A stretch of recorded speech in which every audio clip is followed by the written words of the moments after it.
Et bonjour à tous, c'est Théo, théobougie.com, et aujourd'hui on part tester l'iPhone 4 en mode vidéo.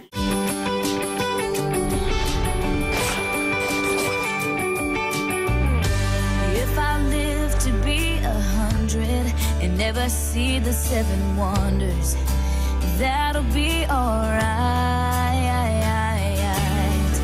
Should my tender heart be broken, I will cry those teardrops knowing I will be just fine, 'cause nothing changes.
Donc avant de vous quitter, qu'est-ce que j'en pense de cette petite bestiole?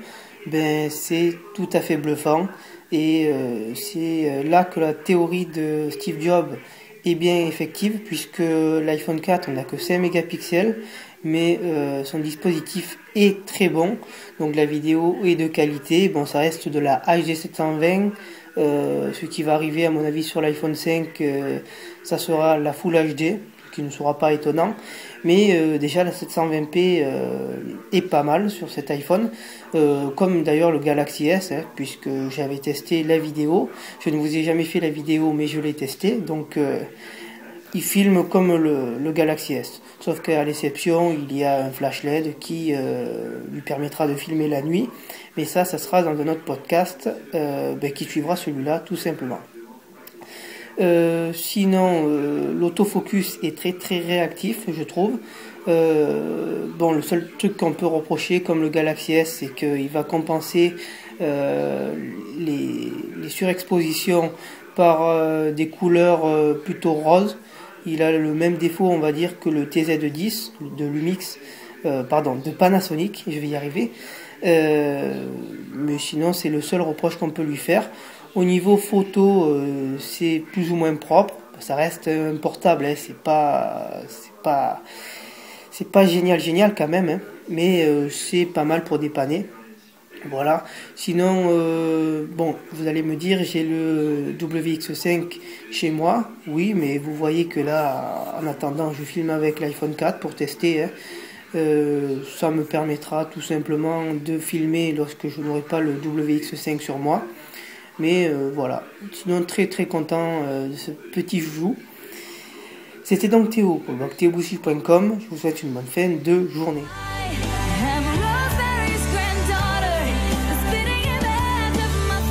En guise de vidéo de fin, j'avais oublié de vous préciser dans le podcast que le son est très bon sur l'iPhone 4, comme sur le 3GS et comme sur le Galaxy S. Bon, d'un côté c'est un téléphone, vous allez me dire.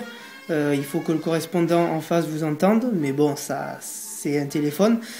Par rapport au WX5, le son, enfin le micro est 3 fois mieux, on va dire, que le WX5, puisque c'est un son pur, il n'y a pas de grésillement ni rien.